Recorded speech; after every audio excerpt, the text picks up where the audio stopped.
আরো একবার স্বাগত টিভি 9 বাংলায়। লিমা রয়েছে আপনাদের সঙ্গে। নজর রাখছে এই মুহূর্তের ব্রেকিং নিউজের দিকে। বেঙ্গালুরু বিস্ফোরণ কাণ্ডে রাঁচি যোগে নয়া টুইস্ট। ধৃত মুজাম্মেল শরীফের সঙ্গে রাঁচিতে দেখা করে মুসাফিররা। রাঁচি থেকে চেন্নাই যাওয়ার পর এনআইএর হাতে গ্রেফতার হয় মুজাম্মেল। এই রাঁচিতে তাদের কোথায় দেখা হয়েছিল, কখন, কি জানা যাচ্ছে সেই বিষয়ে সমস্ত তথ্য আমাদের প্রতিনিধি সুপ্রিয় জানাবেন। এই মুহূর্তে রয়েছেন টেলিফোন লাইনে। সুপ্রিয়, দেখো, এই দুই জঙ্গি যারা গত শনিবার ভোরে নিউ দীঘার একটি হোটেল থেকে গ্রেপ্তার হয়েছে এবং তাদের গ্রেপ্তারির পরেই কিন্তু তাদের কলকাতার বিভিন্ন হোটেলে তারা যে নাম ঠিকানা বদল করে করে থাকতে শুরু করেছিলেন সেই তথ্য সামনে এসেছে। কিন্তু গত 12 তারিখ থেকে 14 তারিখ পর্যন্ত ধর্মতলা এবং লিলিং চটনির দুটি হোটেলে থাকলেও তার পরবর্তীতে তারা কোথায় ছিলেন সেই তথ্য কিন্তু সামনে আসছিল না। এবার তদন্তকারীদের সামনে যে তথ্য এসছে বা এনআইএ সূত্রে যে তথ্য পাওয়া যাচ্ছে যে 16 তারিখ থেকে, মার্চ মাসের 16 তারিখ থেকে 20 তারিখ পর্যন্ত রাঁচিতে এই ধৃত দুই জঙ্গির গতিবিধি সম্পর্কে তথ্য হাতে পেয়েছেন তদন্তকারীরা, এমনকি তাদের টাওয়ার লোকেশনও পেয়েছে।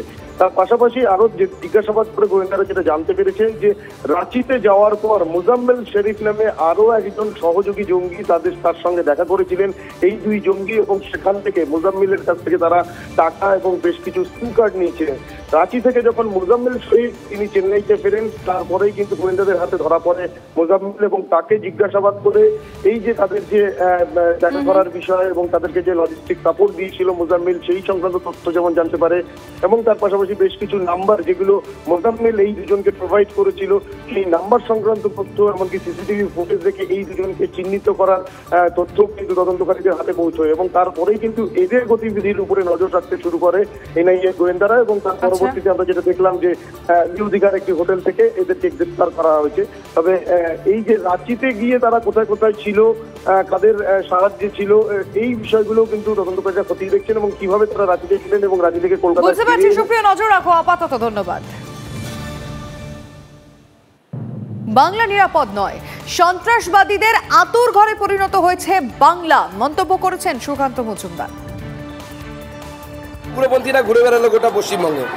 বাইচান্স যদি আপনার আমার শহরে বোমবাস্ট হতো বা কলকাতা সহ অন্যান্য জায়গায় কোনো জায়গায় বোমবাস্ট হতে পারতো, তাহলে বাংলা কি নিরাপদ হলো? নেই তো বাংলা নিরাপদ।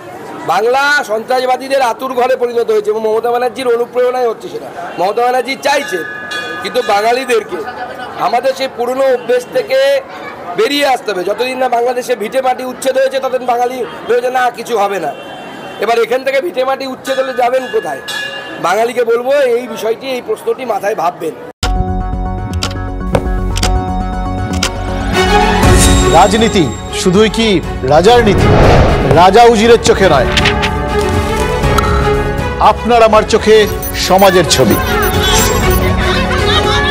কঠিন কথা সহজভাবে না বললেই নয়, না বললেই নয়। প্রতিদিন রাত 9টায় টিভি 9 বাংলায়। টিভি 9 বাংলা না দেখলেই নয়।